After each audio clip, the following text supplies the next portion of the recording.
Muy buenos días. Tenemos nuestra tercera sesión del seminario Ciudadanías Contemporáneas.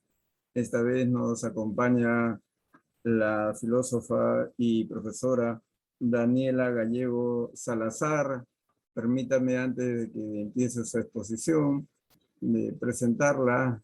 Ella actualmente es directora de Gestión Ética de la Vicepresidencia de Inclusión, Impacto Social y Sostenibilidad del Tecnológico de Monterrey y coordina a nivel nacional el programa de integridad académica de la institución.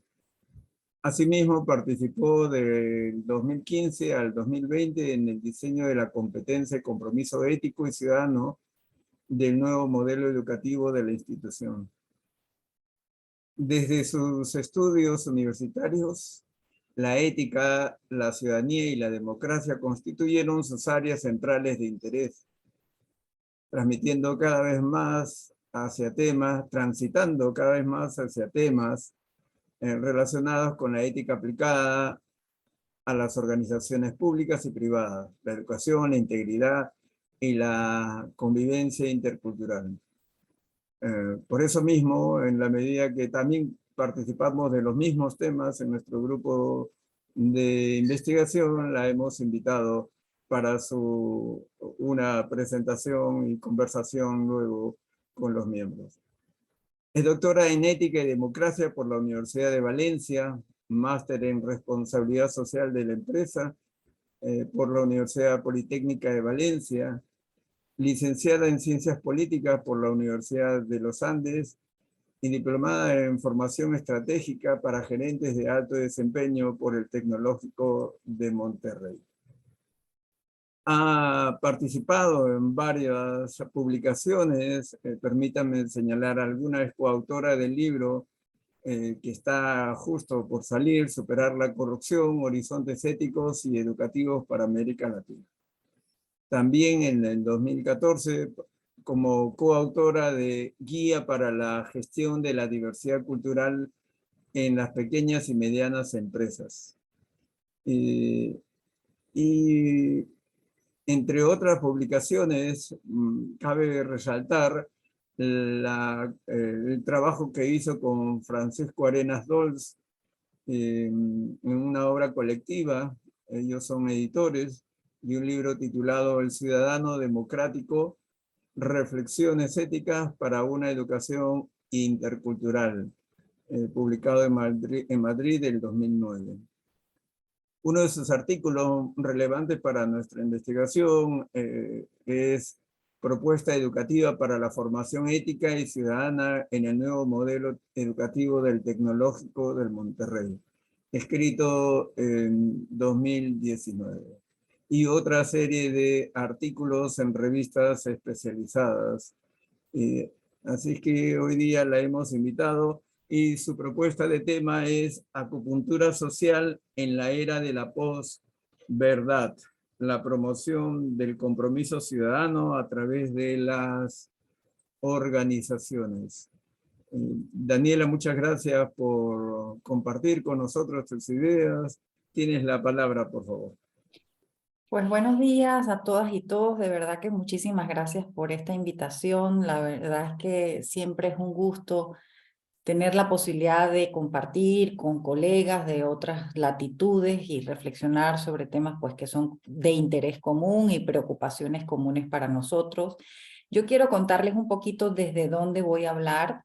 Efectivamente, hice un doctorado en ética y democracia. Como ven, seguramente ya se dieron cuenta, yo soy venezolana. Vengo de un país donde yo viví, donde yo veía que nadie hacía lo que decía que era. Los políticos decían que representaban a la gente y no lo hacían. Los policías defendían a la gente y no lo hacían.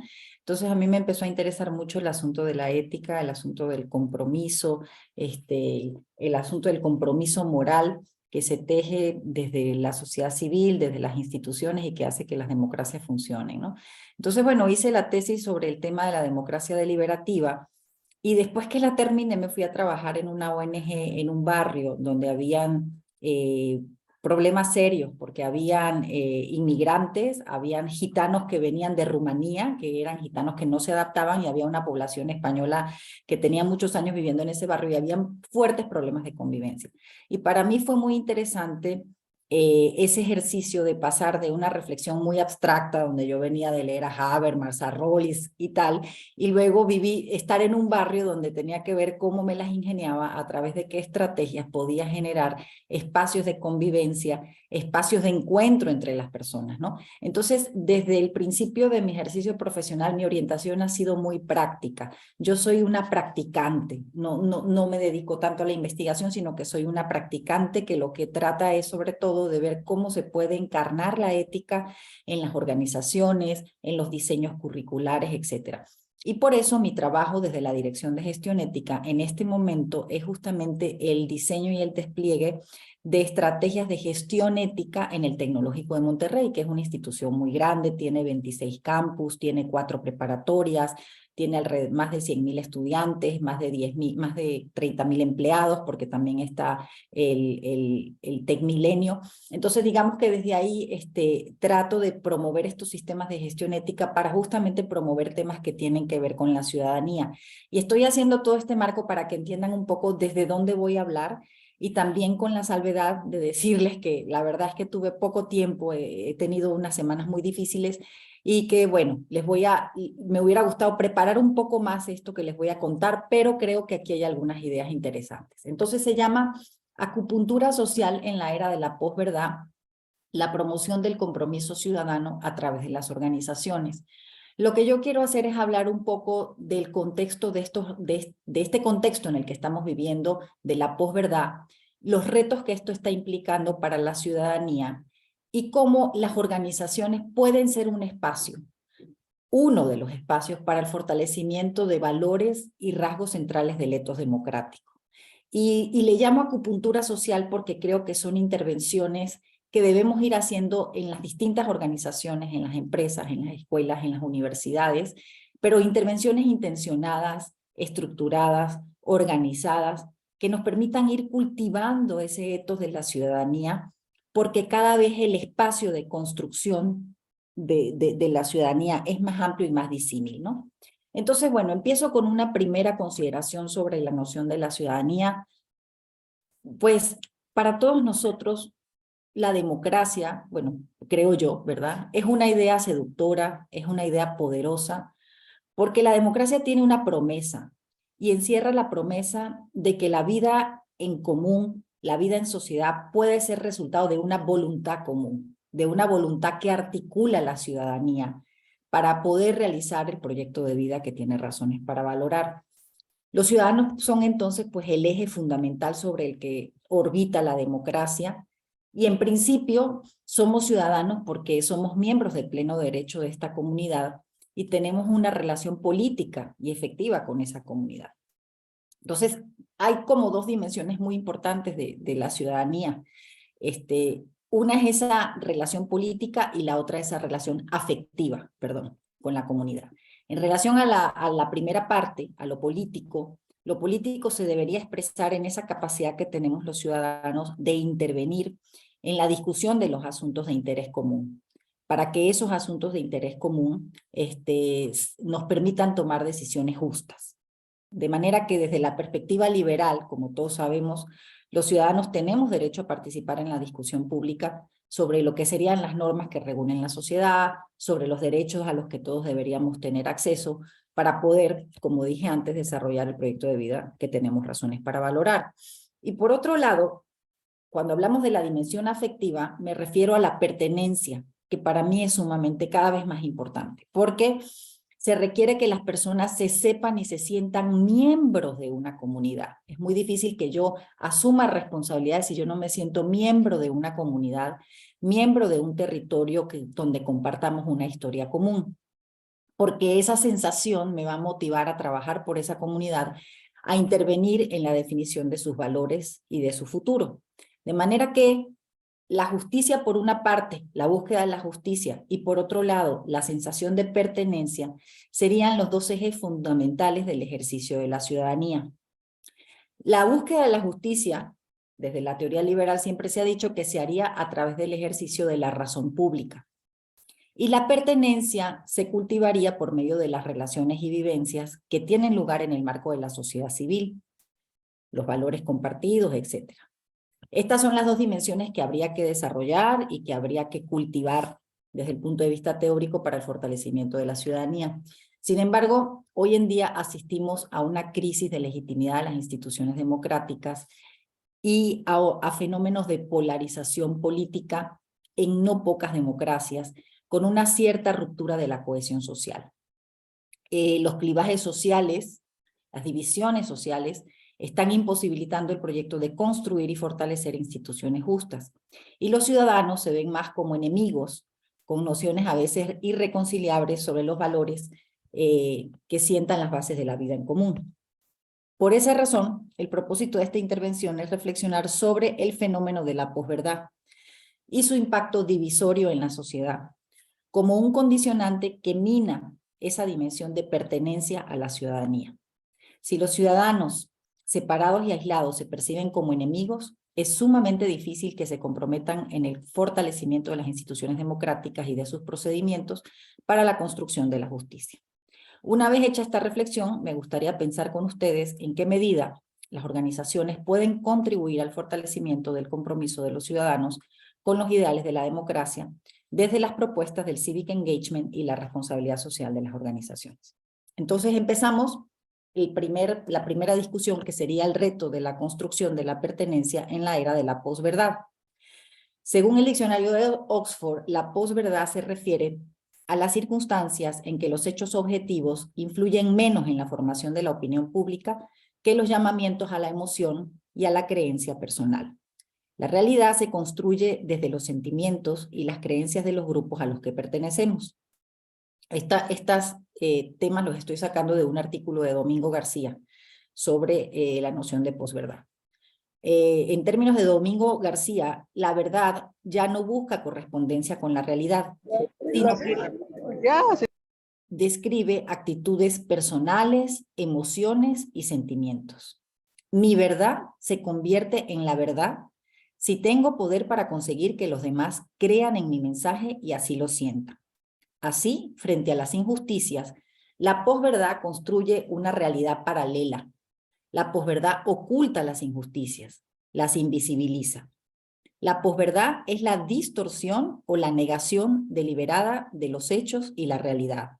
Es narrar la realidad desde los deseos e intereses de nuestra propia subjetividad para inducir comportamientos, cambiar actitudes y buscar complicidades. En la era de la posverdad, la información falsa se convierte en hecho alternativo. Aquí en México se dice mucho, y lo dice muchas veces el presidente, yo tengo otros datos. Yo tengo otros datos, existen otros hechos. Entonces, no hay una única verdad, sino diversas interpretaciones sobre la realidad y todas parecen igualmente válidas. ¿Y quién gana? Pues gana quien consiga encarnar su verdad en nuestros sentimientos, en nuestras creencias y nuestros deseos. Esto pues tiene implicaciones graves porque implica cerrarnos a la escucha, al reconocimiento del otro, al diálogo, implica sustituir razones por emociones, implica convertir a la verdad en sentimientos.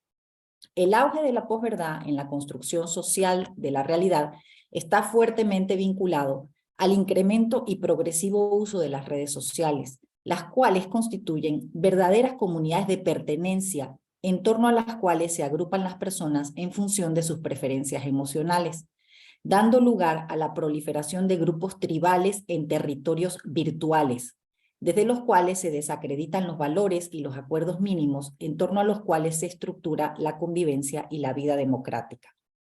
Frente entonces al territorio compartido de la comunidad tradicional, surgen las comunidades virtuales, donde las personas se agrupan en torno a sus pareceres emocionales, donde no se comparten responsabilidades, pero se contagian emociones y percepciones, muchas veces distorsionadas de la realidad. Y ahora vamos a ver este asunto de las redes sociales como comunidades de pertenencia. Para recrear la idea del impacto de la posverdad en el deterioro de la cohesión social y su contribución a una especie de tribalización de la sociedad, paso a presentar el interesante análisis que realiza Jonathan Haidt en el artículo publicado en The Atlantic, titulado ¿Por qué los últimos 10 años de la vida americana han sido excepcionalmente estúpidos? En dicho artículo, el autor utiliza la historia de la Torre de Babel como una metáfora de lo que ha sucedido a la política y a la vida civil norteamericana en los últimos años. Una metáfora que le permite armar una explicación de lo que ha pasado en Estados Unidos y del por qué hoy en día se ha convertido en un país fracturado, con una ciudadanía desorientada, incapaz de hablar el mismo lenguaje y mucho menos de reconocer una misma verdad. Para el autor, demócratas y republicanos parecen vivir en dos países distintos que sin embargo reclaman el mismo territorio, aunque con versiones muy diferentes de lo que significa la Constitución norteamericana, su economía y su historia. La historia de Babel es, ya saben, la historia bíblica de Babel es la narrativa de la fragmentación, ¿verdad? La humanidad era una, hablaba un mismo lenguaje y desafió a Dios, y entonces Dios decidió que no nos pudiéramos comunicar entre los hombres, que habláramos idiomas diferentes, y a partir de allí cae la torre y cae la posibilidad de un proyecto único de convivencia. Entonces, esa historia de Babel es una narrativa de fragmentación, la ruptura de todo lo que parecía sólido, la dispersión de las personas que habían sido una comunidad. Es una metáfora de lo que está sucediendo no solo entre la izquierda y la derecha, sino en las universidades, las empresas, las asociaciones profesionales, los museos e incluso las familias. Para Haidt, la división que vive la sociedad norteamericana actual es en buena medida un efecto del uso y funcionamiento de las redes sociales. ¿Cómo se han producido estos efectos? ¿Qué nos dice el autor al respecto? Y aunque él está hablando de Estados Unidos, sabemos que este fenómeno de la polarización es global, sabemos que se está viviendo en muchas sociedades y creo que muchas de las reflexiones de Haidt aplican para nuestras sociedades y por eso lo traje porque además es muy emblemático y porque este artículo es de mayo del 22, de manera que describe bastante bien los temas que están pasando, ¿no? Entonces el análisis de Haidt, ¿cómo pasa esto? Es interesante porque él dice que al principio Internet y las redes sociales fueron una gran promesa, no sé si se acuerdan, para la profundización de la democracia y de un mundo cada vez más interconectado. Estábamos muy entusiasmados al principio. Y en sus orígenes eran una gran plataforma de conexión. Facebook, Friendster, MySpace, nos permitía conectar con viejos amigos, compartíamos fotografías, recuperábamos antiguos vínculos, a veces conversabas con algún extraño sobre intereses comunes y había un sinfín de conexiones gratuitas nunca antes vistas. Eso fue proliferando y en 2008 Facebook se convirtió en la plataforma dominante en el mercado con más de 100 millones de usuarios mensuales. Pero eso no se compara para nada con los 3 billones de usuarios que tiene hoy en día. Sin embargo, durante aquellos años ya era una cifra nada despreciable que nos hacía pensar en las redes como una herramienta ciudadana que serviría para profundizar la democracia. ¿Qué dictadura se iba a imponer a la verdad proclamada por una ciudadanía interconectada? Y no sé si se acuerdan, en 2011, con la primavera árabe y el movimiento de Ocupa Wall Street, pues fueron el cenit de esa esperanza, ¿verdad? Además, dice Haidt que ese mismo año fue posible descargar el Google Translate en los teléfonos celulares, con lo cual ahora sí, el lenguaje dejaba de ser una barrera para la comunicación entre las culturas. Al derrumbar esa barrera del lenguaje, estuvimos cerca de convertirnos nuevamente en Babel, en un solo pueblo, en una verdadera aldea global. Sin embargo, la historia se tuerce. Y según la lectura de Haidt, que está viendo el tema de las redes sociales, dice, se tuerce en 2012, cuando Mark Zuckerberg, el dueño de Facebook, comunica por medio de una carta a sus inversores que nuestra sociedad llegaba a un nuevo punto de inflexión porque Facebook esperaba cambiar la forma en que las personas difunden y consumen información a través de la incorporación de una nueva posibilidad, que era el poder de compartir. El poder de compartir iba a ser una acción que transformaría a muchas de nuestras instituciones e industrias centrales. Efectivamente, según Haidt, Zuckerberg cumplió su cometido, cambió la forma en que nos comunicábamos. Y es aquí cuando Babel comienza a decaer, porque las 3 grandes fuerzas que mantienen la cohesión social son, según Haidt, las historias compartidas, las instituciones fuertes y el capital social, entendido como una extensa red social con altos niveles de confianza. Y para Haidt, las redes sociales han debilitado esos tres elementos. O sea, han debilitado la historia compartida, la confianza y la fortaleza de las instituciones. ¿Cómo? Bueno, en primer lugar, porque a partir de cierto momento y de manera gradual, los usuarios de las redes sociales empezaron a utilizar estos canales como medios para compartir detalles íntimos de su vida, hablar de sus logros y gestionar lo que hoy en día se llama la marca personal. Avisos y noticias orientados al enaltecimiento personal, pero mucho menos inclinados a profundizar en la amistad de la misma manera que lo haría una conversación telefónica o un encuentro en una plaza pública. En segundo lugar, porque a partir de 2009, con la aparición del botón me gusta o no me gusta en Facebook y la introducción por parte de Twitter del botón retuitear, es decir, de compartir, ambos disponibles también en teléfonos celulares, se generaron las bases para la aparición de la dinámica de la viralidad. Y este es el punto. El botón de me gusta permitía saber qué era aquello que más gustaba a los usuarios de Facebook y otras plataformas, y a partir de ahí se empezaron a desarrollar algoritmos que generan el contenido de aquello que más le gusta a las personas, incluyendo además la posibilidad de compartirlo. Y resulta que según Haidt, las noticias y avisos más compartidos son aquellos que desencadenan emociones de ira hacia otros grupos. Para 2013, las redes sociales se habían convertido en un juego nuevo, con una dinámica diferente a la de 2008. Aquellos con habilidad o suerte podrán crear una publicación que se viralizará y serán famosos en Internet y podrán monetizar sus publicaciones. Y aquellos que se equivoquen corren el riesgo de ser enterrados bajo comentarios de odio. Para Haidt, este nuevo juego ha animado una dinámica deshonesta en la que los usuarios no solo se guían por sus verdaderas preferencias, sino también por sus antiguas experiencias de castigo y recompensa, así como por la predilección de cómo pueden llegar a reaccionar los demás ante cada nueva publicación. El asunto en conclusión es que las nuevas funcionalidades de las plataformas inducen y promueven nuestro ser más moralista y menos reflexivo, vertiendo en el espacio público un altísimo volumen de indignación y emociones electrizantes. Este es un hecho preocupante y divisivo que promueve la polarización social.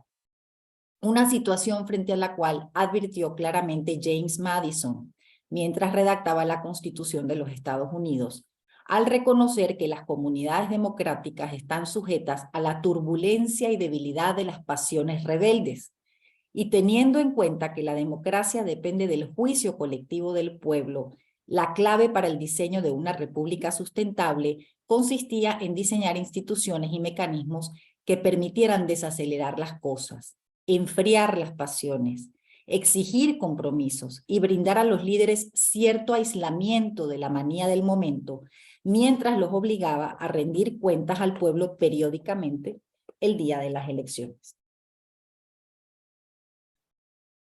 Las empresas tecnológicas que aumentaron la viralidad entre 2009 y 2012 nos metieron, según Haidt, en la pesadilla de Madison, quien en el Federalista número 10 advertía sobre la propensión innata de los seres humanos hacia la facción, con lo que se refería a nuestra tendencia a dividirnos en equipos o partidos que están tan inflamados de animosidad mutua, están mucho más dispuestos a irritarse y oprimirse unos a otros que a cooperar por su bien común. En ese mismo ensayo se resalta la vulnerabilidad de la democracia a la trivialidad. Madison señala que las personas somos tan propensas al faccionalismo que donde no se presenta ninguna ocasión sustancial, las distinciones más frívolas y fantasiosas han sido suficientes para encender pasiones hostiles y excitar conflictos violentos. Desde luego esto es un punto de vista, ¿verdad? Porque también pues hay quienes han trabajado el tema de la cooperación y la ayuda mutua, ¿no? Ostrogoski, creo que no recuerdo el nombre del autor, pero que escribe el tema de la ayuda mutua también como una propensión de los seres humanos, ¿no? Pero es interesante porque el asunto con las redes sociales es que magnifican la frivolidad y la convierten en un arma arrojadiza para la democracia. Y para demostrar esto, Haidt va señalando varias razones.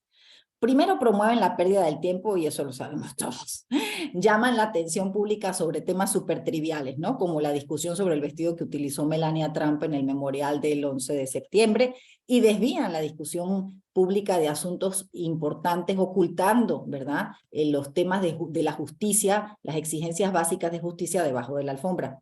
Por otro lado, corroen de manera continua la confianza en las instituciones de la democracia, minan la creencia en la legitimidad de sus reglas, sus normativas y sus procedimientos.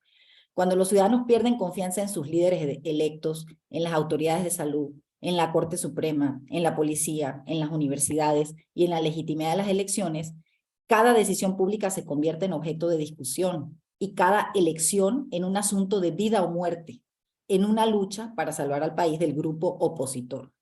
Haidt coloca como ejemplo las irascibles discusiones de los padres en Estados Unidos sobre el contenido del currículum educativo, que al viralizarse se convierten también en un ataque a la educación que quiebra las bases de la historia y los hábitos compartidos. También cita una revisión realizada en el ámbito de la ciencia social por Philip Lorenz y Lisa Oswald, según la cual las redes sociales amplifican la polarización política, fomentan el populismo, especialmente de derechas, y contribuyen a la diseminación del fake news, entre otras falsedades. También cita otro trabajo de Martin Gurri, que en el texto The Revolt of the Public señalaba que una cosa es protestar y cuestionar a las instituciones desde las redes sociales y otra muy distinta, atender los asuntos de gobierno con profesionalidad. Y eso lo escribió en referencia al movimiento Ocupa Wall Street, que demandaba pues la destrucción de todo, ¿no? Que es una de las banderas del populismo: destruyamos las instituciones existentes, pero no se ofrecen alternativas viables y bien pensadas, ¿no? Para la sociedad.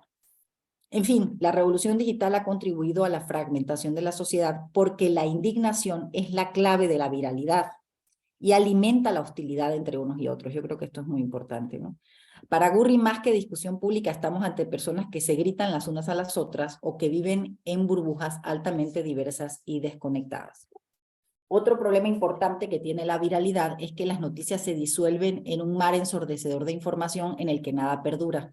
Los dichos y los hechos pierden significado, nada es durable y nada es aceptado por la gran mayoría. Y ayer escuchaba una entrevista en la radio donde hablaban de las declaraciones que hizo Trump sobre las mujeres y cómo tocaba él a las mujeres, y se decía, en una sociedad anterior al auge de las redes sociales esas declaraciones ya le hubieran costado la candidatura, pero aquí se pierden pues en el bombardeo de información. Se populariza el uso de calificativos que deshumanizan a aquellos que piensan diferente. Por ejemplo, en Estados Unidos se usa la palabra rhino para llamar a los republicanos, porque quiere decir con eso republicanos solo en nombre. O otros, en México, por ejemplo, fifí y derechairo. A su vez, la red se convierte en un espacio de monitoreo social y queda prohibido cualquier tipo de vínculo o lazo social con los que se consideran enemigos. La frecuencia y la cantidad de insultos y descalificaciones aumenta poco a poco la polarización. Otra consecuencia importante que va en detrimento de la democracia es que las redes sociales terminan otorgando más poder y voz a los extremos políticos, mientras reducen el poder y la voz de la mayoría moderada. Hay un estudio que cita Haidt que se llama Tribus Ocultas, del grupo prodemocrático More in Common. Este grupo encuestó a 8,000 estadounidenses en 2017 y 2018 e identificó 7 grupos que compartían creencias y comportamientos. Los más a la derecha, conocidos como conservadores devotos, comprendían el 6% de la población estadounidense. El grupo más a la izquierda, los activistas progresistas, comprendían el 8% de la población. Los activistas progresistas fueron el grupo más prolífico en redes sociales. El 70% había compartido contenido político durante el año anterior. Y el segundo grupo político que más había compartido fueron los conservadores devotos, con un 52%. Entonces, una de las reflexiones importantes del estudio es que el control de buena parte de la opinión pública queda en manos de minorías que no representan a la mayoría social, pero parece que la representaran. Y otro hallazgo importante es el carácter cerrado e intolerante de estos grupos en relación a sus miembros, a los que no se les permite disentir de las ideas centrales y a quienes se les exige total lealtad y adhesión. Las redes sociales delegan en todos sus usuarios, además, la posibilidad de administrar justicia sin el debido proceso. Las plataformas pueden convertirse en verdaderos rodeos del salvaje oeste. Un ataque exitoso atrae un aluvión de me gusta y ataques de seguimiento, sin que se tengan que rendir cuentas a nadie. La viralidad facilita el castigo masivo por delitos pequeños o imaginarios, con consecuencias en el mundo real que incluyen gente inocente perdiendo su trabajo o ser avergonzado hasta el suicidio. Cuando el discurso público está gobernado por dinámicas emocionales sin restricciones ni un debido proceso, no obtenemos justicia e inclusión. Por el contrario, obtenemos una sociedad que ignora el contexto, la proporcionalidad, la misericordia y la verdad. Finalmente, está el problema de la proliferación de la estupidez. El obstáculo más generalizado del razonamiento que busca la verdad es el sesgo de confirmación, que se refiere a la tendencia humana a buscar solo una evidencia que confirme nuestras preferencias. La mejor estrategia para la prevención de este sesgo es el intercambio con personas que no comparten nuestras creencias y que nos plantean contraargumentos y evidencias que nos obligan a reestructurar nuestras ideas y buscar la objetividad. El problema de las redes sociales y su hipersensibilidad emocional es que atenta contra los desacuerdos razonables, etiqueta y culpabiliza a las personas, prohibiendo el disenso y el miedo a la deliberación. Para Haidt, esto es lo que sucedió a muchas de las instituciones clave de los Estados Unidos. Se volvieron más dogmáticos e intolerantes porque las redes sociales castigan la disidencia y le han inculcado a sus miembros un miedo crónico a recibir críticas. El cambio más pronunciado tuvo lugar en las universidades, asociaciones académicas, industrias creativas y organizaciones políticas en todos los niveles. Y fue tan omnipresente que estableció nuevos comportamientos, normas respaldadas por nuevas políticas aparentemente de la noche a la mañana. Una sola palabra pronunciada por un profesor, líder o periodista, incluso si se habla con intención positiva, podría conducir en una red social a una tormenta de tweets, provocar un despido inmediato o una investigación prolongada por parte de una institución. Así, los participantes en instituciones clave comenzaron a autocensurarse a un nivel poco saludable, frenando la práctica del ejercicio crítico a políticas o ideas, incluso en el ámbito universitario. La censura del disenso y de la argumentación razonada le deja el camino libre a las malas ideas, convirtiéndolas en política oficial. Evidentemente, las redes son solo un instrumento, y este instrumento puede ser usado en muchos casos a favor del fortalecimiento de la ciudadanía, o puede convertirse, como lo hemos visto con Haidt, en un espacio abierto y proclive a la desinformación y la manipulación social. Lo que yo quería destacar es que constituyen sin duda un nuevo territorio, un espacio virtual que genera adhesión y un sentimiento importante de pertenencia a grupos que por lo general se definen por oposición a otros, que también se estructuran a través de la red. El problema central para la democracia y la ciudadanía es que las redes han imposibilitado la vivencia de una realidad compartida y nos dejan un territorio fragmentado donde hay una construcción virtual, algorítmica y emotiva de la realidad que depende de los sitios que visitamos en Internet y de nuestras propias preferencias. Y esto induce a la polarización y atenta contra los cimientos de la democracia. Ya voy por la mitad, ya voy hacia los dos temas ya finales. Entonces, ¿qué podemos hacer para rediseñar la democracia en la era de la posverdad digital?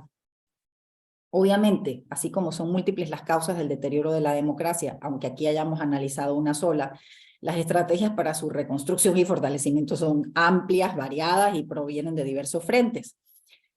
Haidt en su artículo propone 3 líneas de acción que no voy a desarrollar, pero sí a nombrar. Evidentemente, el fortalecimiento de las instituciones democráticas a través de medidas de reforma que garanticen su funcionamiento estable en el marco de una sociedad polarizada, porque él dice que no vamos a superar la polarización. Entonces, reformas que reduzcan la influencia de las posturas extremas y que promuevan una relación más estrecha entre los legisladores y sus distritos electorales, así como la obligación de que rindan cuentas con mayor frecuencia entre ellos. Reformas que regulen el funcionamiento y los procesos de elección interna de los partidos políticos para prevenir que las posturas más extremas lleguen al poder, permitiendo, por ejemplo, la participación de toda la ciudadanía en la elección interna de los candidatos. Entonces, esas son unas ideas que da para fortalecer las instituciones democráticas. Por supuesto, reformas a las redes sociales. Hay algunos autores que hablan de las normativas que se tienen que aprobar a nivel estatal, a nivel europeo, a nivel internacional para regular el uso de las redes sociales. Él habla en otra línea, ¿no? Él dice reformas que prevengan el dominio discursivo de los sectores más extremistas y la manipulación de la comunicación a través de troles o de agentes externos con intereses de desestabilización pública.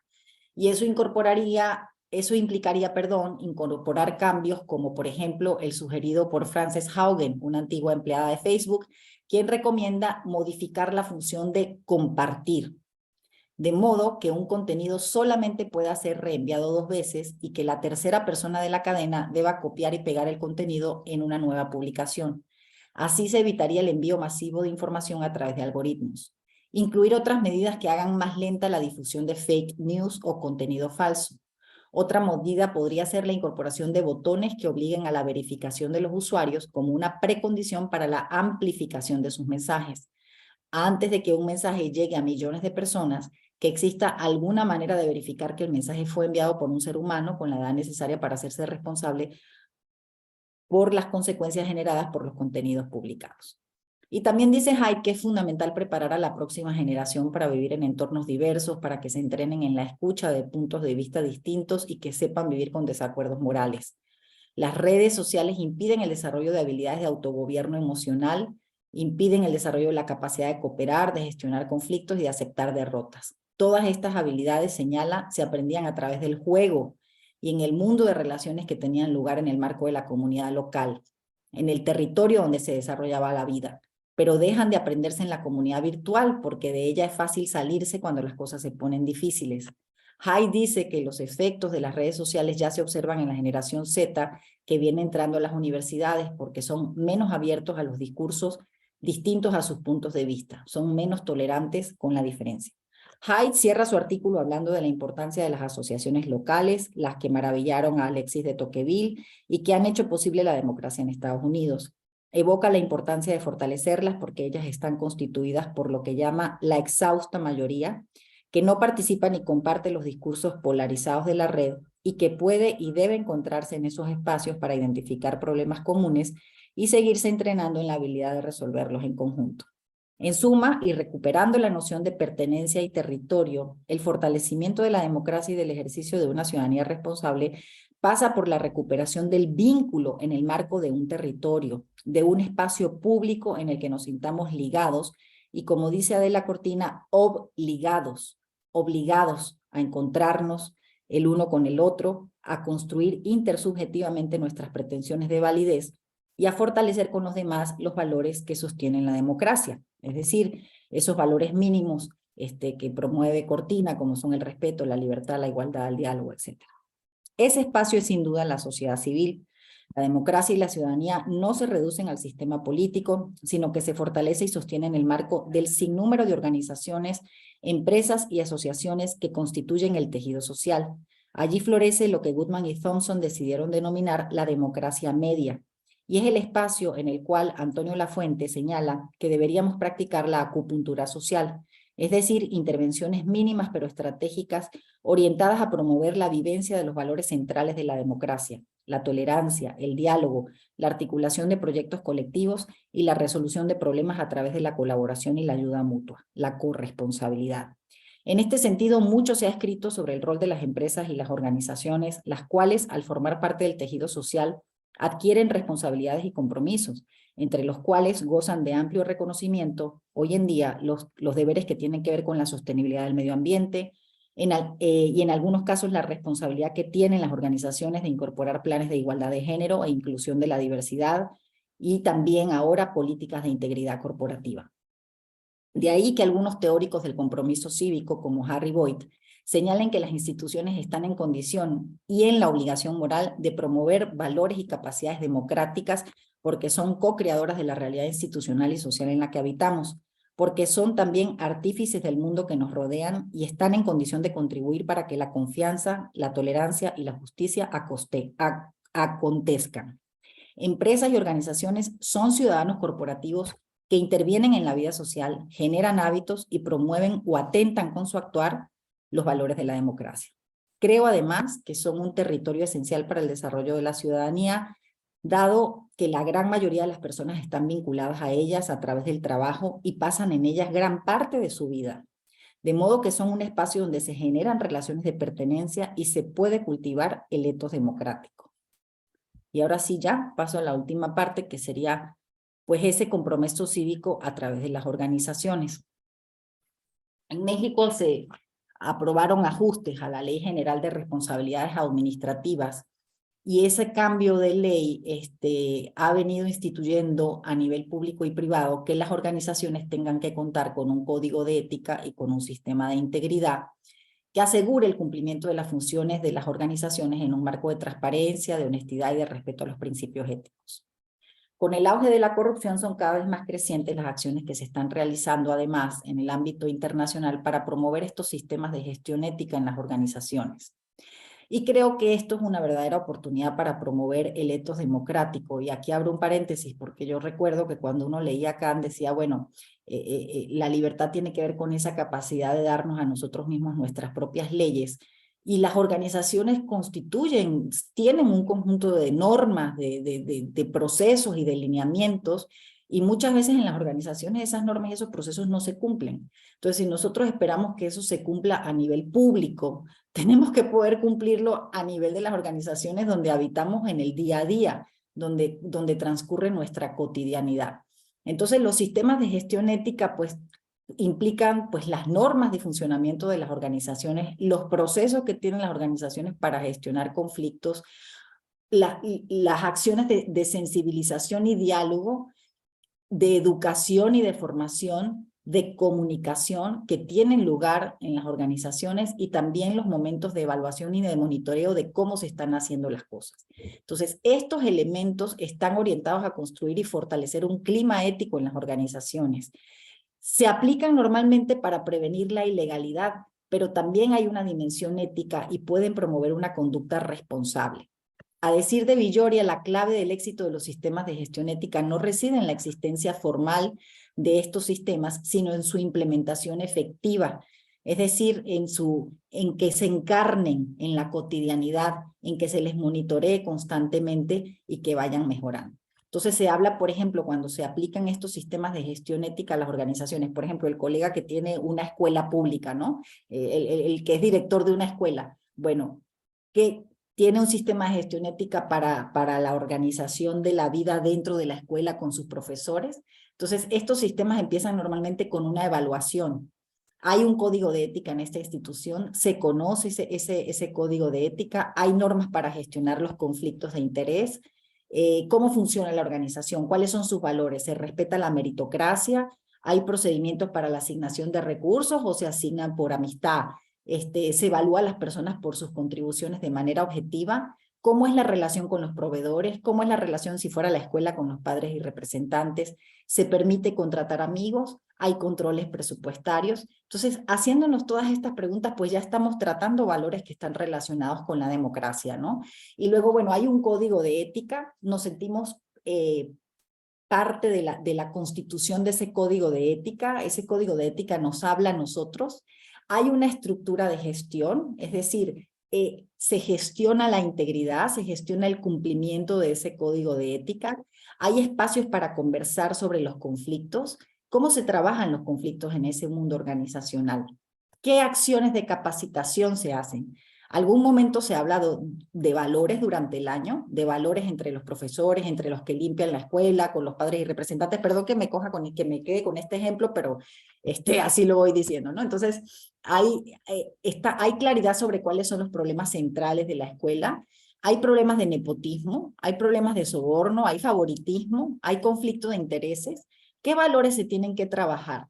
¿Qué estamos entendiendo por esos valores, no? Entonces, y luego, cuando es muy interesante, por ejemplo, ahorita estoy tratando de desplegar un sistema de gestión ética y eso significa que no haya personas intocables. Eso significa construir una instancia, un comité de ética que funja como una instancia imparcial e independiente, que mantenga la objetividad, que tome decisiones y que algo pase cuando los colaboradores y los estudiantes dicen que hay problemas, que cuando alguien se queja, que cuando alguien reporta que algo malo está pasando, haya una respuesta. Así se va construyendo la noción de responsabilidad, que se respete la confidencialidad de las personas, que no hayan represalias, que haya equidad en la investigación y en el trato de las personas, etcétera, ¿no? Entonces, todo esto, estas prácticas, cuando se vuelven parte de la vida cotidiana de las organizaciones, son, para mí, indudablemente un entrenamiento para la vida democrática.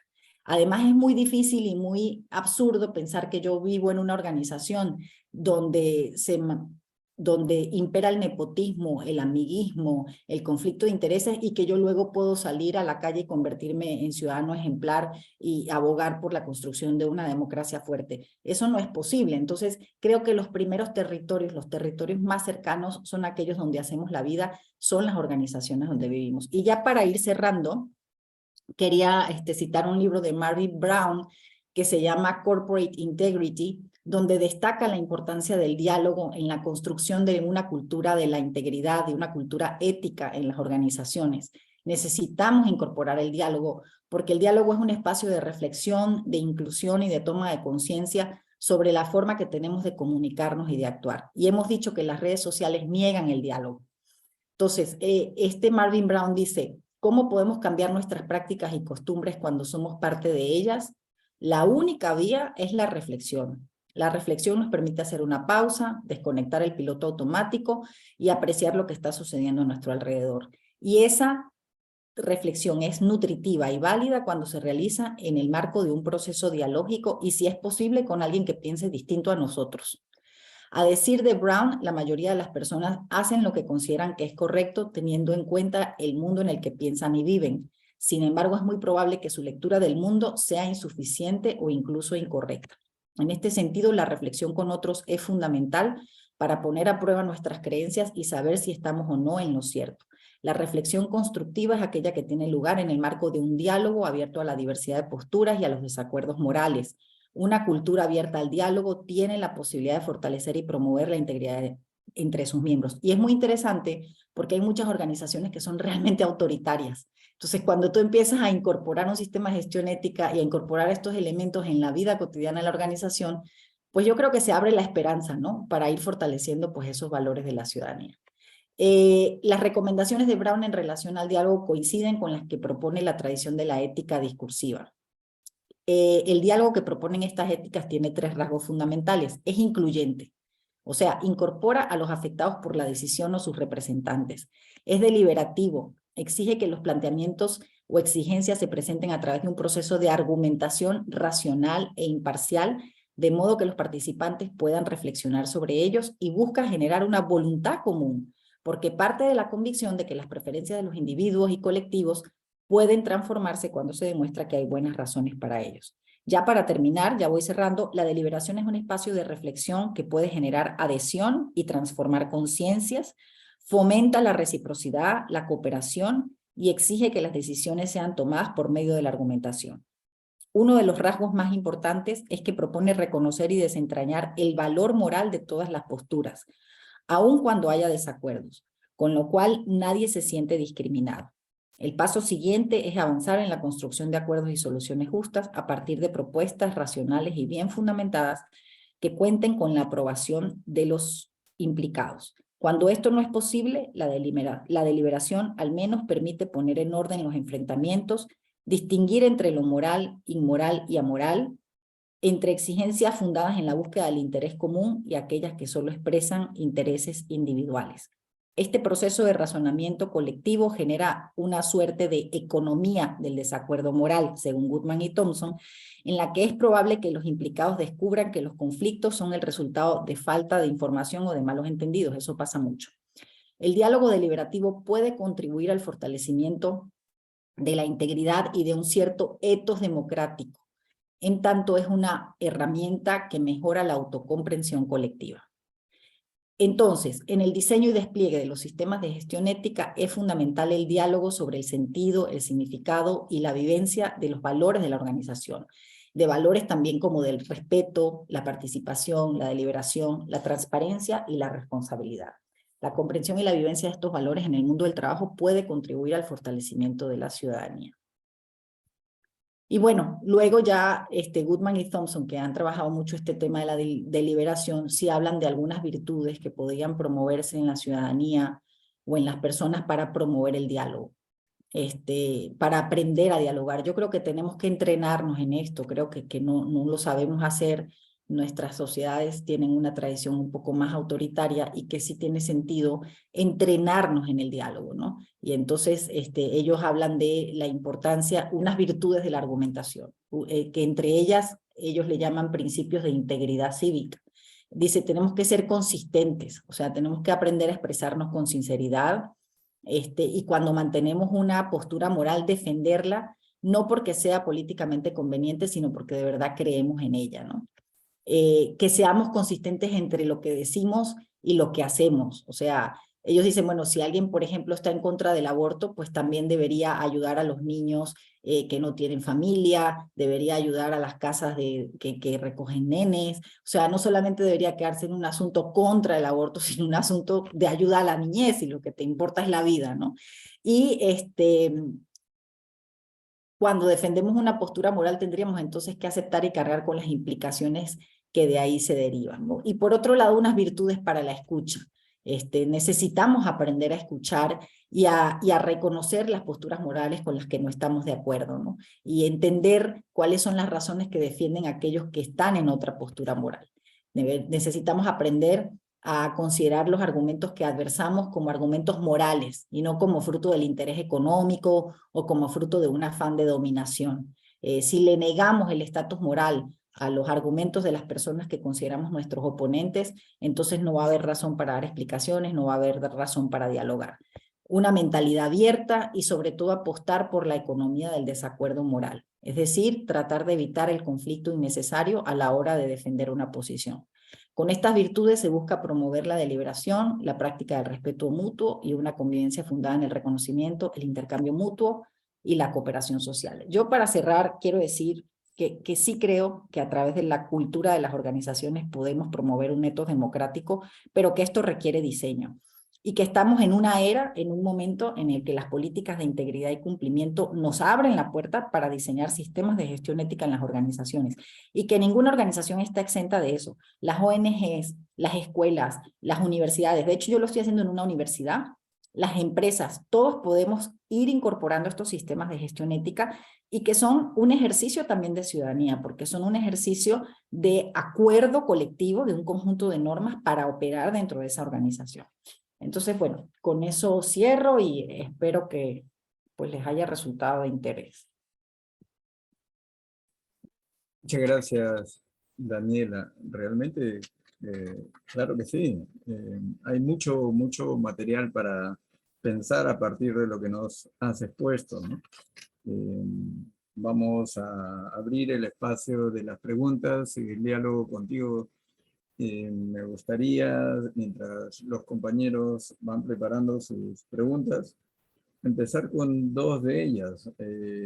Sí, yo también soy de la misma idea de justamente la necesidad del diálogo dentro de las propias organizaciones para desarrollar esa cultura ética, ¿no? Pero una de las cosas que siempre veo todavía que ellos quieren aplicar esto es que se queda, por lo menos acá, muchas veces en el interés de las autoridades, ¿no? Y no aterriza en el día a día de la dinámica, por ejemplo, en la universidad, de los universitarios, de sus clases, y por lo tanto el interés ético se queda en la élite de la institución, sin involucrar activamente y por lo tanto sin abrir espacio a la discusión. Y entonces así no se crea una cultura ética, ¿no? Si no hay un espacio de diálogo, simplemente con nuevas normas, nuevos códigos o reglamentos dentro de la universidad, eso no es cultura ética, ¿no? Y eso es una de nuestras deficiencias todavía, justamente por lo que has dicho, porque como tenemos una tendencia de una carga republicana, por ejemplo, en el Perú, de autoridades militares, bueno, pues lo dice la autoridad y bueno, hay que cumplirlo, ¿no? Y nos falta generar esos espacios de diálogo, ¿no? Esa es una de las cosas que no sé si también pasa por allá, pero por acá pasa el tema de las instituciones y el interés que tienen en la ética se queda simplemente en el ámbito de las autoridades. Cambian las autoridades y ya viene otra autoridad con otro interés. Y como no ha sido parte de la gestión, no ha habido gran transformación o cambio al respecto, ¿no? Sí. ¿Cómo lo ves tú? Esto es el gran reto, cómo hacer para que la ética no se convierta en moralina o no se quede en grandes declaraciones o se sienten tres en un escritorio y redacten un código de ética y lo peguen en la pared y la gente lo ve cuando sube las escaleras, pero en esa organización no pasa nada.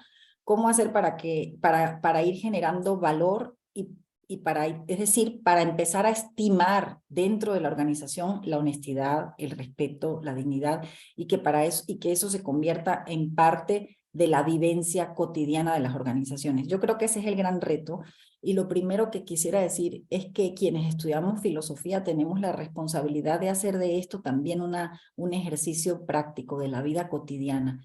Yo estoy muy impresionada porque gracias a Dios tengo esa posibilidad de estar en la dirección de gestión ética. No fue fácil llegar ahí y veo que hay mucha gente, mucho empresario hablando de ética, mucho ingeniero hablando de la necesidad de la ética, pero sin las herramientas para estratégicas que permitan que eso se convierta en parte de la vivencia. Entonces, lo que nosotros estamos haciendo, además de, o sea, primero es decir, bueno, tiene que haber un sistema de gestión ética, o sea, tiene que haber esta es la normativa, así nos queremos comportar, esto es lo que queremos hacer, entonces vamos a empezar a capacitar sobre esto.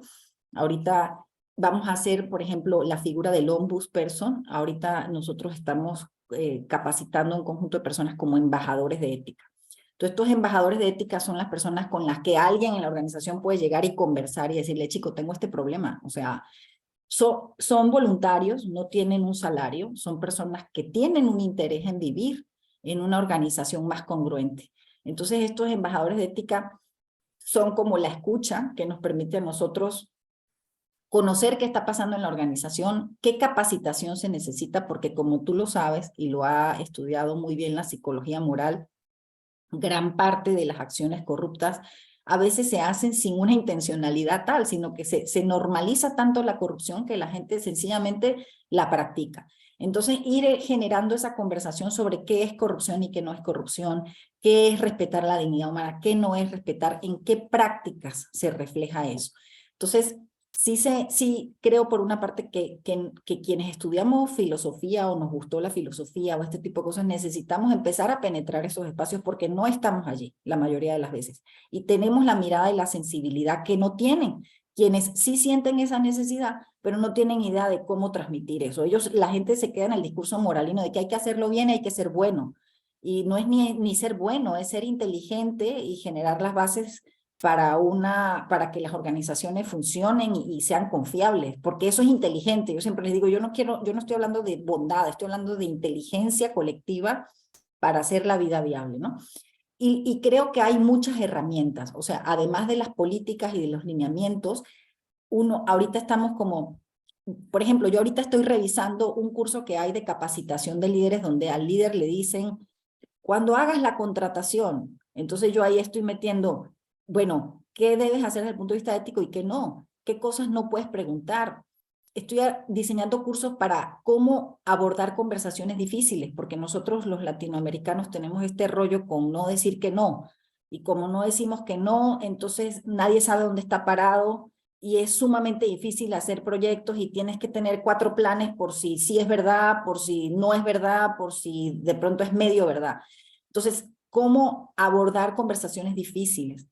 Empezar a tratar de encarnar los valores y también a través de los procesos y procedimientos de gasto, de contratación, de viaje, hasta en un banco de alimentos. Yo estuve con unos alumnos haciendo una cuestión en un banco de alimentos y les decía, estando ahí veía cómo la que hacía las cajas, la que estaba dirigiendo lo de las cajas, de las cestas que se iban a entregar, decidía quién se llevaba una cesta con más comida y quién no. Y eso es un criterio de justicia. Entonces, siempre hemos dicho que estos valores están en la praxis cotidiana y entonces nosotros como filósofos o como estudiosos de estos temas necesitamos entrar ahí, penetrar esos espacios y empezar a generar criterios y decir, invitar a la gente a reflexionar sobre la lógica de esos criterios. No es fácil, no es fácil, pero bueno, yo creo que forma parte de la tarea.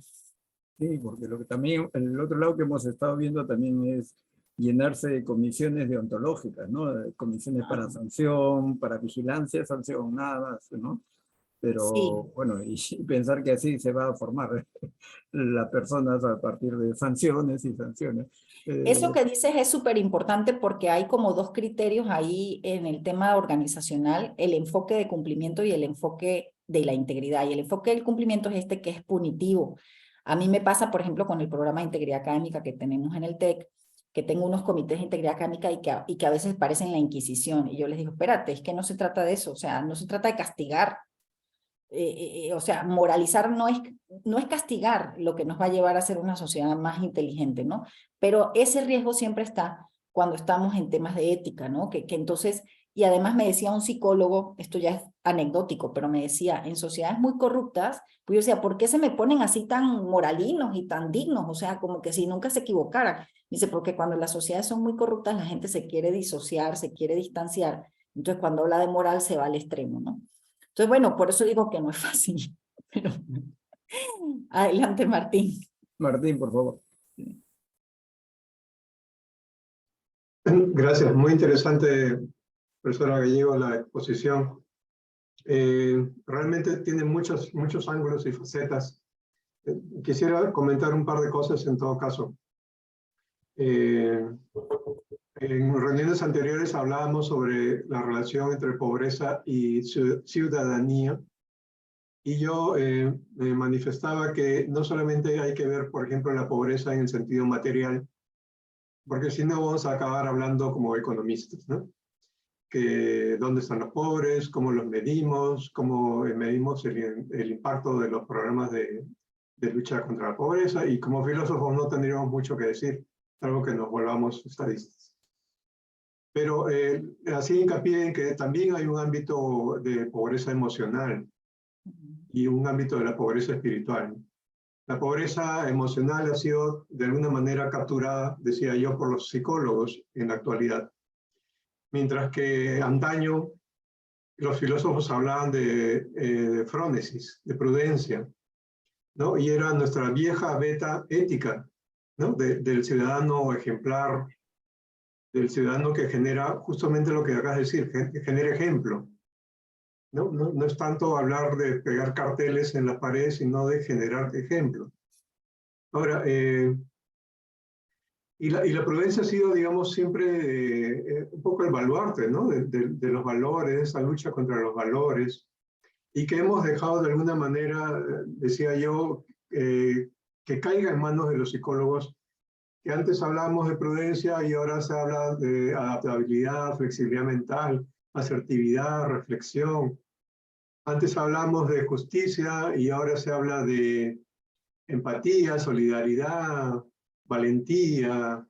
Antes hablamos de fortaleza y ahora hablamos de tolerancia a la frustración, de resiliencia, de paciencia, etcétera, ¿no? De templanza y, bueno, etcétera. Hemos como que cedido los filósofos mucho del terreno ético que era, digamos, parte de nuestro quehacer, ¿no? Y por otro lado, digamos, por el lado de la inteligencia, de la filosofía en general, como Sofía, digamos, vemos que hay una rama muy fuerte que es el pragmatismo, ¿no? El pragmatismo americano. Y yo no soy parte del Facebook, de las redes, me salí hace años, porque justamente me pareció totalmente amoral lo que hizo Zuckerberg para poder hacer que Facebook entre a la bolsa de valores. Esta forma de rentar a cada uno de los miembros de la red, ¿no? De un valor mínimo, el más aislado valía $10 de alguna manera, y la persona con más conexiones y más redes era el que tenía más valor, y hizo esta conversión, digamos, porque fue, creo, lo que le rompía la cabeza a Zuckerberg desde el año 2004, cómo hacer rentable esta red. Entonces, la herramienta estaba bien, la herramienta permitía lo que han mencionado, comunicación, pero desde el momento en que él comienza a pensar cómo hacerlo rentable, Entonces ahí viene la distorsión, pero para él es algo normal. Él está feliz teniendo una empresa exitosa, teniendo millones de millones, etc. Entonces, ya no le importa, digamos, algunas consecuencias. Él cree que si la herramienta es buena, porque es rentable es buena, ¿no? Entonces no importan las consecuencias. Ahora, parecería que uno tiende pues entonces a decir, mejor votemos la herramienta, ¿no? La herramienta es mala. Ahora, la herramienta quizá en sí no es mala, ¿no? Es el uso que se le da, ¿no? Y mencionaba que una de las ramas de la pobreza es la pobreza espiritual, y ponía como contraejemplos por ejemplo, a Malala, ¿no? La líder de la lucha por las niñas y la educación, o a Greta Thunberg, ¿no? De la lucha de las niñas por el futuro, por el medio ambiente, y que son también personas que usan las redes, pero en su lado más positivo, ¿no? Entonces, es muy rico todo lo que nos has contado. Yo creo que sí, que los filósofos tienen que hacer algo para salir un poco de su torre de marfil, ¿no? Que es lo que siempre de alguna manera nos ha caracterizado. Bueno, y alabo todo lo que estás haciendo en México al respecto. Muchas gracias, Martín. Qué agradable escucharte. Creo que tienes muchísima razón en esto que dices de la psicología. Yo me acuerdo que decía un amigo que nos ganó la carrera la autoayuda, porque llegas a las librerías y está todo lleno de libros de autoayuda, y aquella era una función también de la filosofía. Pero es que la filosofía empezó a hablar un lenguaje muy esotérico, un lenguaje muy complicado, muy denso, muy inextricable, y nos fuimos alejando. Por eso empecé yo aquí contando que yo venía de hacer la tesis sobre Habermas, y después caigo en el barrio con los gitanos rumanos que no se ven ni hablar, y era un contraste tremendo, y yo dije, qué bueno que me pasó eso, porque si no iba a estar pues desconectada de la realidad, ¿no? Entonces claro que necesitamos pensar la justicia y todo, pero necesitamos pensarla desde los contextos. Y yo creo, me encanta que hables de esta pobreza espiritual y emocional, porque en esta era pragmática, donde el valor está como tan asociado al éxito, al logro, a los títulos, no importa si eres buena persona o no, son justamente las comunidades donde compartimos, pues esto de la solidaridad que decías, Habermas, estos espacios de solidaridad donde el espíritu se siente acompañado, donde practicamos la compasión, y creo que estamos sedientos de eso. Creo que hay una sed, o sea, creo que hay una necesidad muy grande de recuperar esas comunidades donde el valor no está asociado al éxito o al consumo, ¿no? Y donde las ideas y los sentimientos cuentan. Entonces, por eso yo hablaba de los territorios. O sea, el territorio virtual es poco real, mientras que el territorio de la organización, donde paso muchas horas, ¿cuáles son los territorios donde puedo establecer esos vínculos que me permitan enriquecer el espíritu, que me permitan trascender, ¿no? Creo que es interesante, es una vía de reflexión también para construir no solamente los valores de la democracia, sino esos valores espirituales, para alimentar esos valores espirituales que nos hacen sentirnos conectados, ¿verdad? Pensaba desde ahí en el reto que tenemos los docentes universitarios de, siendo así el panorama de las redes, uno, y siendo que nuestros estudiantes ya están incorporados a las redes, ¿no? Y ya sabemos que hasta duermen con su celular prendido. Entonces, el gran reto que tenemos es cómo desestructurar, cómo deconstruir todo ese discurso que a partir de las redes los tienen atrapados. Es decir, cómo ayudarlos, cual filósofo platónico, de sacarlo un poco de la caverna, ¿no? Es todo un reto ahí, ¿no? Sí, tremendo. Porque, claro, pasando al tema político, una de las cosas que me interesa a lo mejor reflexionar un poquito más contigo es la relación entre las redes y el populismo.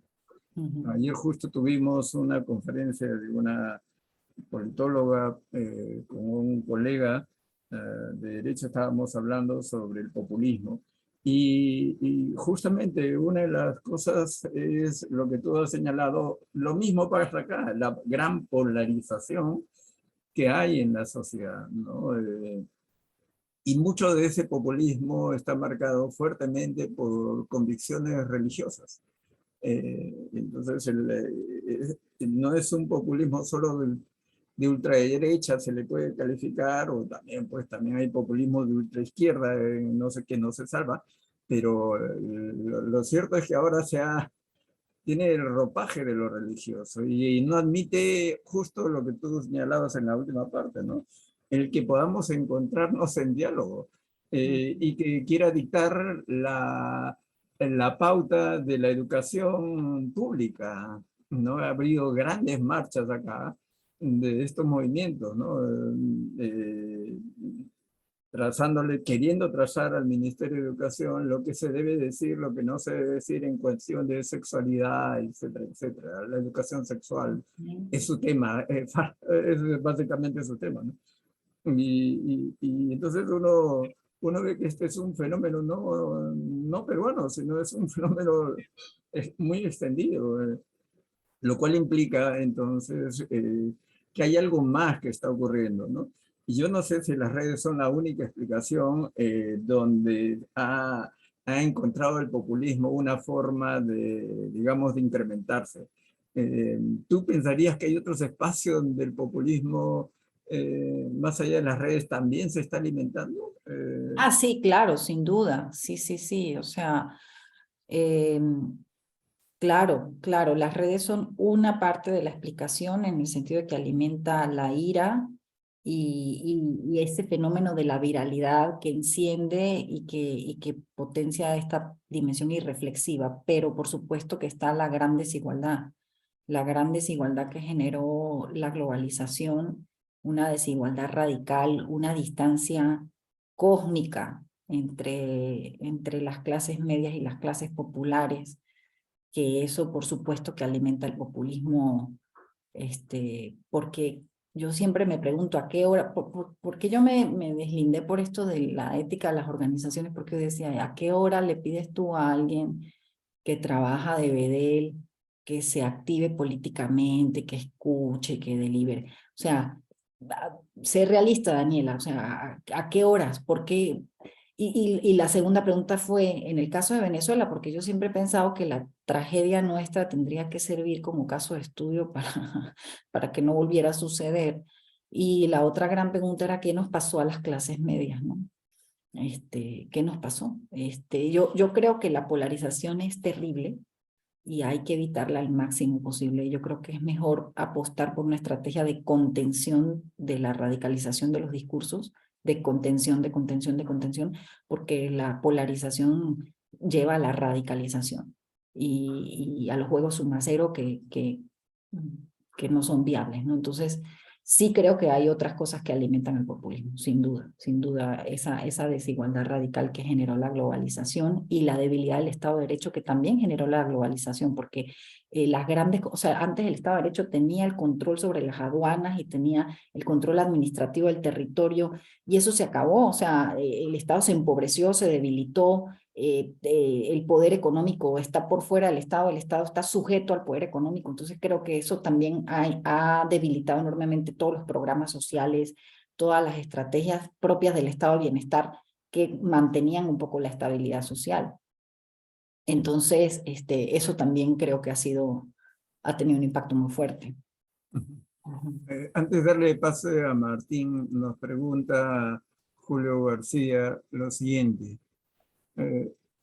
¿No le parece que más que simples herramientas, las redes sociales también forman subjetividades y por ende, a su vez, cómo entender la misma democracia?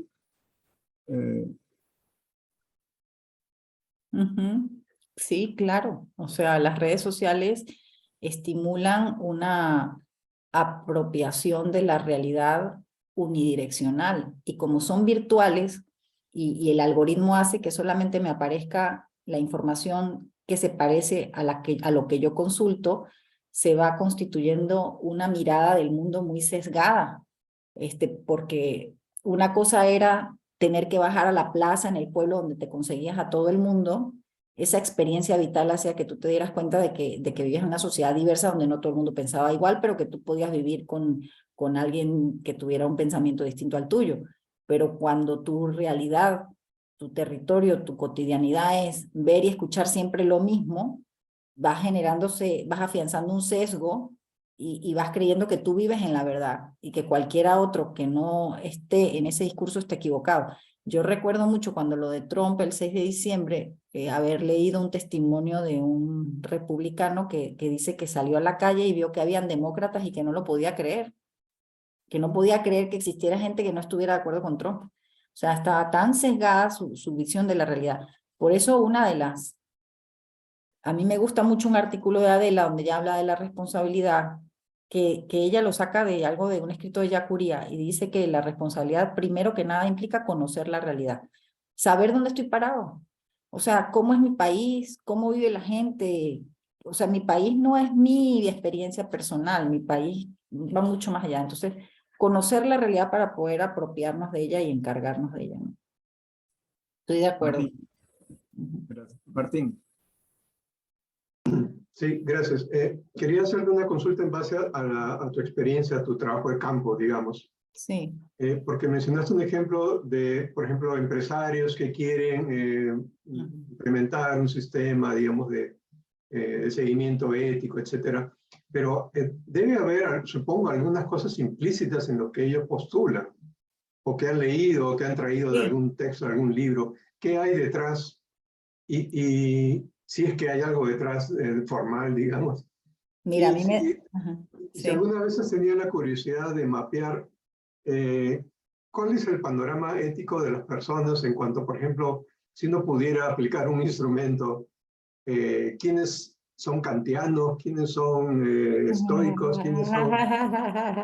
Porque también de eso varía cómo entender, ¿no?, a las personas.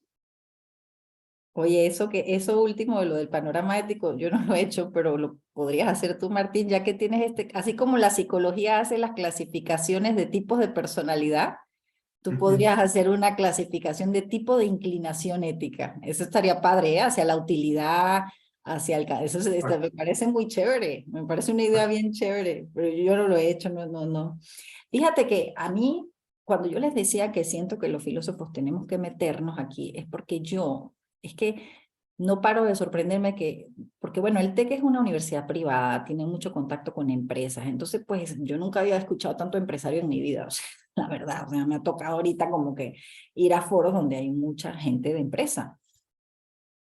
Y claro, vivimos en dos universos distintos, son dos universos distintos y ellos de pronto te hablan de la honestidad o de cosas, y es como si descubrieron la Coca-Cola, y uno dice, no me digas, pero a ver, esto tiene 30, el otro día había uno hablando de la injusticia, de los salarios, que era así como la cosa más innovadora del planeta, y yo decía, pero si la ética de la business ethics tiene 50 años, estamos disociados, por eso necesitamos penetrar esos espacios y quizás diseñar nuestros currículums universitarios en las escuelas de filosofía y con temas de ética y cumplimiento en las organizaciones, o sea, ir metiendo esto en el currículum, porque eso fue lo que hicieron los psicólogos, que sí ocupan los espacios de recursos humanos de las organizaciones, metieron las métricas, o sea, empezaron un poco a hablar.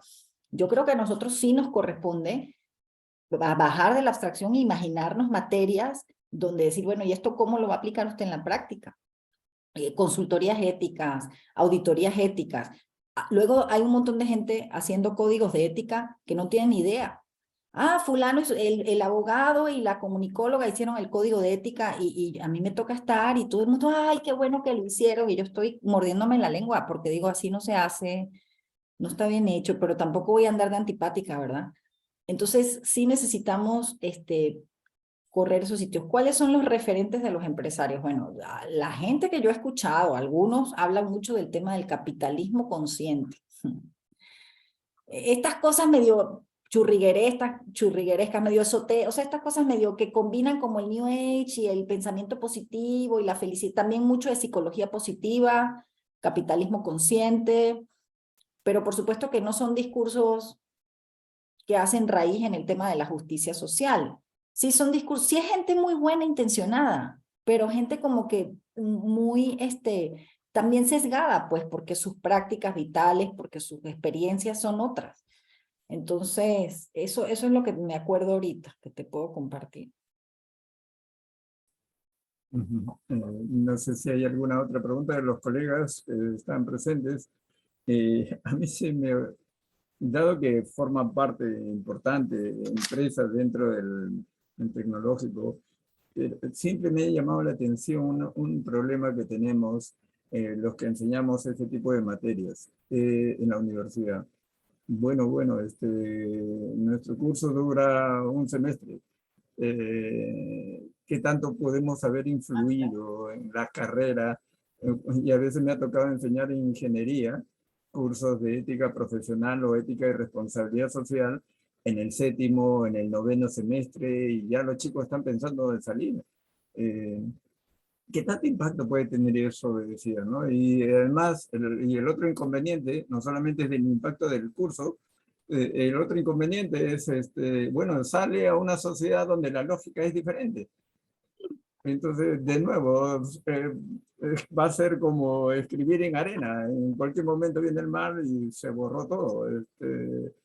Y parte de la preocupación de ustedes ha sido, ¿y qué va a ser de nuestros profesionales afuera?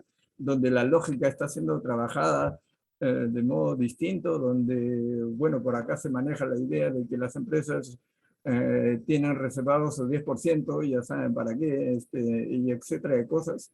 Y cuando los alumnos mismos te dicen, bueno, profesor, si no, no hay negocio, ¿cómo se va a hacer? Eh, el gran problema es siempre esta, eh, queremos ahí una construcción interna, pero después, ese después forma parte de tu análisis. Bueno, que antes quiero decir algo sobre el tema educativo y eso otro día sí nos podemos poner de acuerdo y yo les puedo presentar lo que hemos hecho en el TEC, porque sí han habido, o sea, sí se transversalizó la ética en la ciudadanía. O sea, ahorita porque tenemos un nuevo modelo educativo, pero se los puedo contar porque sí está interesante.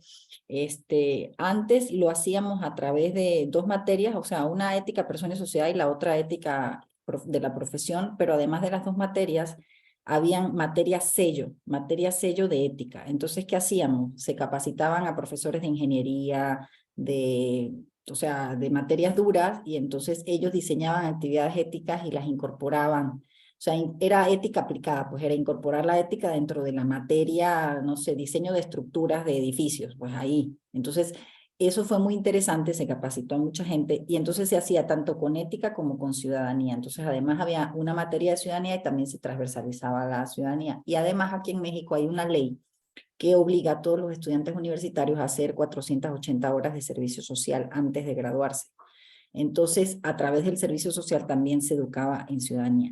En el nuevo modelo hicimos un diseño distinto para transversalizar la ética. Eso se los podría contar, pero ya en una exposición porque es largo, pero es un diseño didáctico que coloca al estudiante en una situación interesante para el aprendizaje y desarrollo de las competencias éticas y ciudadanas. Entonces, lo que les digo es que sí se puede, eso en el currículum, pero luego fuera del currículum hemos diseñado el programa de voluntariado, el programa de integridad académica, o sea que además sí puedes tener programas de cultura institucional que le abonen a esas competencias éticas y ciudadanas que quieres desarrollar. Entonces, hay mucho ahí que se puede hacer, trascendiendo el tema de las materias exclusivamente, porque efectivamente, pues ni que fuéramos magos.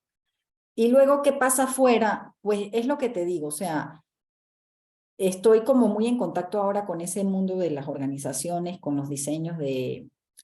Bueno, yo tuve la suerte, yo viví mucho tiempo en España y ahora que estoy acá, la lógica americana es diferente, ¿no? Y Monterrey está muy influenciado por los Estados Unidos. Entonces, he estado viendo el asunto de los sistemas de integridad y cumplimiento de las empresas norteamericanas.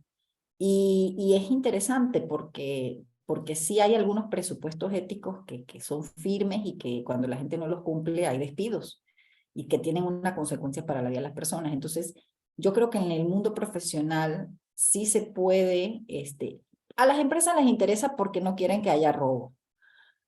Uno. Y dos, por temas de corrupción es decir, de que les prohíban hacer negocios en una zona, etcétera, ¿no? Digamos que, como decía Esther, el poder civilizatorio de la hipocresía. O sea, bueno, yo estoy entrando por un interés de lucro, pero al final termino, bueno, como que dándome cuenta de que hay algo más, ¿no? Entonces, yo sí creo que en el mundo de las organizaciones es posible incorporar estos sistemas de gestión, porque la ética es una práctica cotidiana. Entonces, sí se puede incorporar en las organizaciones, y por eso te decía, tanto en ONGs y por supuesto que en las administraciones públicas también. Lo que pasa es que, bueno, los políticos se resisten, pero por supuesto que ahí se podrían incorporar muchos elementos de gestión ética, porque sí termina convirtiéndose como una especie de estructura, en una cosa que tiene, es como una mini república, donde el código de ética es como esa constitución moral, donde la vas cambiando, donde todo el tiempo estás ajustando, pero es muy interesante porque sí puede generar, y de hecho lo presencié, se van a quedar locos, pero fui a un evento de una empresa de aires acondicionados, de Carrier, que tiene un sistema de gestión ética desde hace más de 20 años, y me quedé loca, y se respiraba una cultura ética impresionante. O sea, tenían clarísimo, los señores además los obreros, los operarios, explicando lo que era un conflicto de interés, explicando el tema de la igualdad de género, explicando el tema de la inclusión. Entonces, sí se puede generar culturas éticas. Y eso para mí ha sido como, pues, bueno, como una vía de trabajo, ¿no? Martín. Miguel, si me permites una repregunta, Sí, claro. porque esto es algo que conversábamos, ¿te acuerdas? Hace unas semanas, y yo te decía, pero si uno hace un poquito lo que acaba de narrar Daniela, ¿no? De alguna manera imponer, digamos, imponer una ética de origen, de alguna manera kantiano o habermasiano, digamos, porque el filósofo tiene que optar, o el que crea un código tiene que optar, el que quiere desarrollar una práctica tiene que optar, ¿no? Por imponer, digamos, entre comillas, una ética. Y es lo que pasa cuando uno sale a la calle, lo que cuenta Miguel de sus estudiantes universitarios salen a la calle y tienen que enfrentarse contra otra ética, la ética del negocio, la ética de la corrupción, etcétera, ¿no? Entonces, si no tienen una ética formada y de alguna manera seleccionada por el que hizo el código, el profesor universitario, etcétera, van a estar pues en la indefensión, ¿no? Y lo que yo le cuestionaba a Miguel amistosamente era de que si yo quisiera escribir una ética o que yo quisiera moldear a alguien éticamente, no me sentiría en derecho a hacerlo. Yo preferiría escribir un libro de ética que se base en casos, por ejemplo, ante un caso narrado de cómo se corrompe un funcionario, yo podría decir, mira, la respuesta que te puede dar un pragmático es tal, la respuesta que te puede dar un kantiano es tal, pero no te puedo decir cuál es la respuesta. Tú tienes que juzgar y elegir. ¿Cómo enfrentas eso? Porque de alguna manera estamos diciendo de que uno tiene que sí marcar una posición ética. Por ejemplo, Claro, a sus pero por estudiantes. eso, sí, pero es una ética de mínimos, ¿no? O sea, o sea, ¿qué es lo que estamos diciendo? Oye, respeta la dignidad de los demás, no dañes a la gente, trata de sentar las condiciones para que podamos humanizarnos cada vez más, para que lo bueno acontezca. O sea, no es una ética de máximos, es una ética de mínimos, y yo creo que en ese sentido sí es posible. Además, el código se hace de manera participativa. Para que funcione, se construye entre todos. Es un proceso de autorreflexión. Yo estoy de acuerdo contigo. Se trata de motivar la autorreflexión, de empoderar con sus limitaciones, ¿verdad? Porque pues una empresa tiene dueños, tiene jefes y ahí hay unas limitaciones. No es la misma la condición de un empleado que la condición de un ciudadano que va a elegir, pero sí se pueden promover mínimos de ciudadanía y no imponer. El propio proceso de construcción del código de hecho, ahorita voy a hacer con los estudiantes, hicimos un código de integridad y ahorita lo vamos a ampliar para incorporar otros temas y lo vamos a hacer participativo, pero sí dirigiendo la discusión con temas éticos. Por eso decía que nosotros tenemos que estar ahí. Nosotros tenemos que estar ahí porque si no la gente inventa, o sea, la gente no sabe y inventa, ¿no? Vamos a meterle cosas de arte y de filantropía, espérate, o sea, ¿cuáles son los temas que hay que meter, no? O sacan supuestos internalizados que no sabe de dónde vinieron, ¿no? Porque nosotros somos los especialistas en eso, pero se está haciendo práctica y necesitamos desarrollar esto en los currículos universitarios para que se cree la figura del especialista en ética, de la dirección de gestión ética, que ya existe, pero que existe en muchas empresas, pero está ocupada por ingenieros, por diseñadores gráficos, por gente que no tiene la formación. Y solo para cerrar ya, quería decirles que hay un proyecto que hicimos con la 1DC, que se llama Global Integrity. Y ese proyecto es muy interesante porque Siemens, Novartis, Bayer buscan a la ONU y le dicen, oye, queremos contratar gente que tenga formación en ética, porque tenemos demasiados problemas en temas de conflictos de interés. Y eso para nosotros es un sueño hecho realidad, digo, para quienes estudiamos estas cosas. O sea, están buscando trabajadores con ese perfil. Entonces, hicimos el proyecto porque la ONU tiene unos temas de capacitación en eso, y entonces era incorporar en el currículum esas líneas de capacitación. Se hizo una evaluación y al final hubo selección de algunos, creo que no eran tantos, creo que eran 15 o 20 personas que iban a seleccionar, pero que seleccionaron por su buen desempeño ético y para que pudieran formar parte de los programas de ética de estas empresas. Entonces, quiero como transmitirles este mensaje de que esto es un mundo que necesitamos entrar. Y de hecho en el ámbito de la administración pública también hay, por lo menos Efectivamente, acá, esta exigencia de un sistema de integridad pública, ¿no? Para efectivamente. que se realice o no, ya es otro asunto, pero esto también viene con acuerdos internacionales.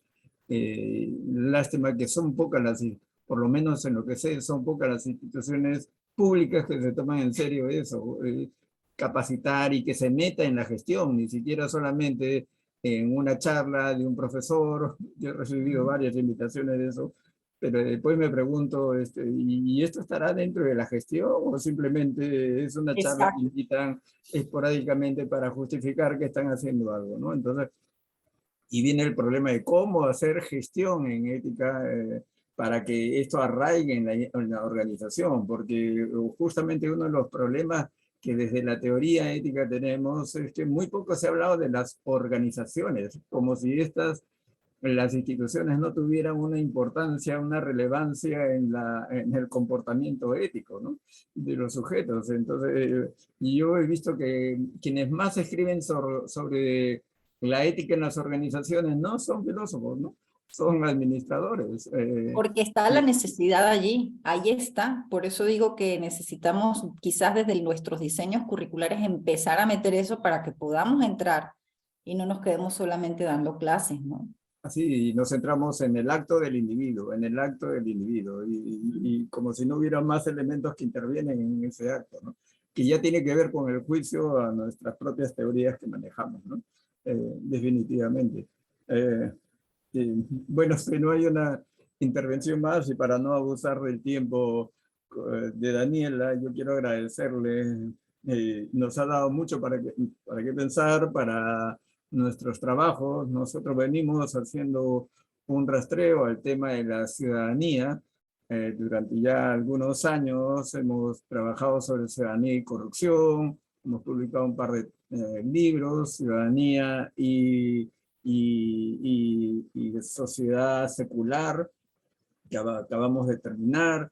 Ahora estamos replanteando el tema mismo de la ciudadanía de distintas aristas, y es ahí donde queremos escuchar voces como la tuya, que en realidad la tuya ha sido bastante rica en la medida que no solamente es la teoría, sino también desde la experiencia misma. Y de esa experiencia hay tantos ángulos para trabajar, de hecho, ¿no? Y una de ellas que nos has planteado es el tema de las organizaciones, que no descuidemos las organizaciones, y que a lo mejor nuestra tarea ya en el futuro no es simplemente el hacer grandes teorías éticas, ¿no? Del comportamiento humano, ¿no? Y que necesitamos imaginar nuevos caminos, ¿no? Y eso es una de las cosas que creo que nos inspira tu presentación. Daniela, gracias, muy amable por estar con nosotros esta mañana del sábado. Tu Muchas palabra. gracias. Muchas gracias por la invitación, con mucho cariño. Yo creo que voy a ir en enero a Lima, entonces a ver si podemos coincidir. Yo te Excelente. aviso por correo y a ver si, pues me gustaría seguirle la pista a su seminario para ver si yo alguna vez puedo también acudir y escuchar, que para mí también sería muy rico. Y bueno, pues les mando un abrazo fuerte y muchas Muy gracias por amable. la Muchas invitación. gracias a ti y saludos a los Gracias. colegas. Cuídate mucho. Hasta luego, gracias, un abrazo, buen día, adiós.